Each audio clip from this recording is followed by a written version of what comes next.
For more, we're joined by Selina Xie. She's the head of consumer research at Mirae Asset Securities. Her recommendations on beer makers like Tsingtao and China Resources Enterprise have generated returns of more than 20%. Selina, China's move to boost domestic consumption is gathering pace in light of volatility in export markets. At the same time, though, the government is tightening credit and lending. How will this affect domestic demand, real incomes, household debt? I think when household debt is concerned, most of it's mostly related to homes or residences. And when people are borrowing for their homes, that's mainly contained within the coastal area. And after all, the bulk of the population is still in the inland. And therefore, when credit tightening is concerned, I think it's not affecting most of the population. And that's why I think the government's trying to stimulate demand or stimulate consumption in the inland area, so central and western area. The latest that we've heard is like subsidies for building materials so that the farmers can build their homes, and also subsidies for commercial farming, as well as the durables like electrical appliances and automobiles. Given the tightening, it does seem like returns on stock and property investments may be lower. What will that mean for spending? Actually, I don't associate Roche with credit tightening to the consumption in China, because a lot of the consumption still is based on cash instead of credit. But having said that, I think you're referring to the stock market gains that a lot of the investors are having, so that the market's expecting them to, in turn, spend on private consumption or retail goods. That, I think, is still accounting for quite a small portion of the general spending as a whole. In fact, the real household income is still on the rise, because a lot of the jobs that people are having are giving them quite a pay rise, at least in 2010 or 2011.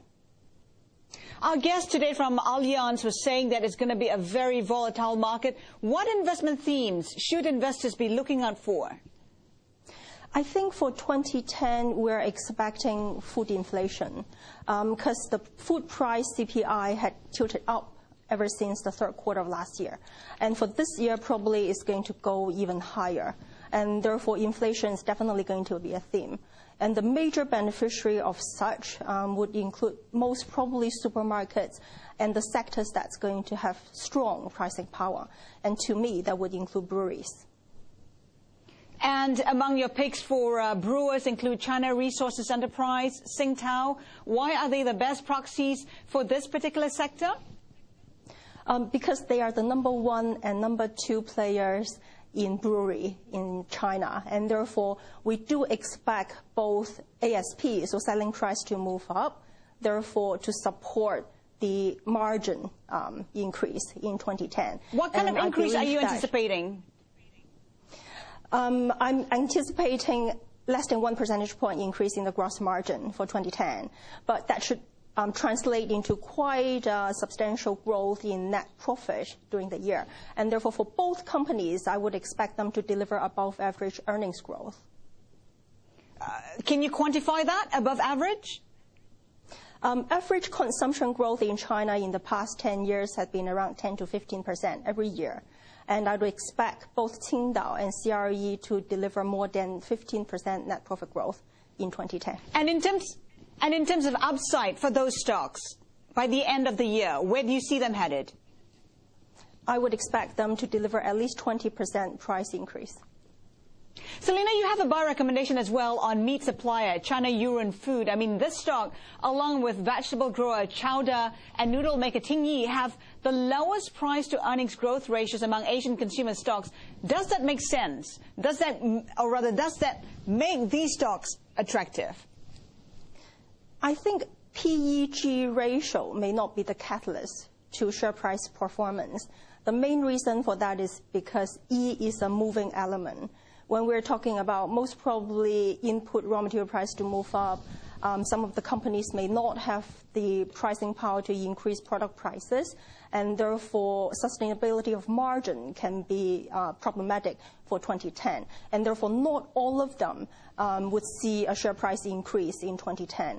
Having said that, I will focus on the companies that's having or going to benefit from government policy. We've seen the government quite determined to support the upstream farming sectors, and therefore I would choose the ones that's closest to the upstream.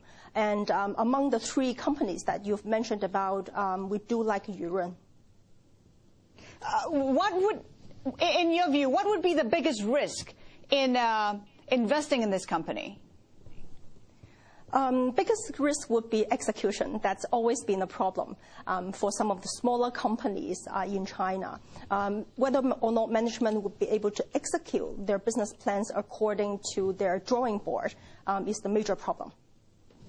Or major Selina, risk. another stock that you like with mass appeal is Sinopharm, China's biggest drug distributor.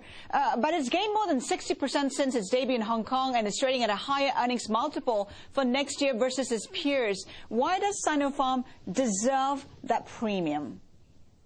I will still be focusing on growth. I believe that Sinopharm is going to outgrow both its peer companies as well as the sector.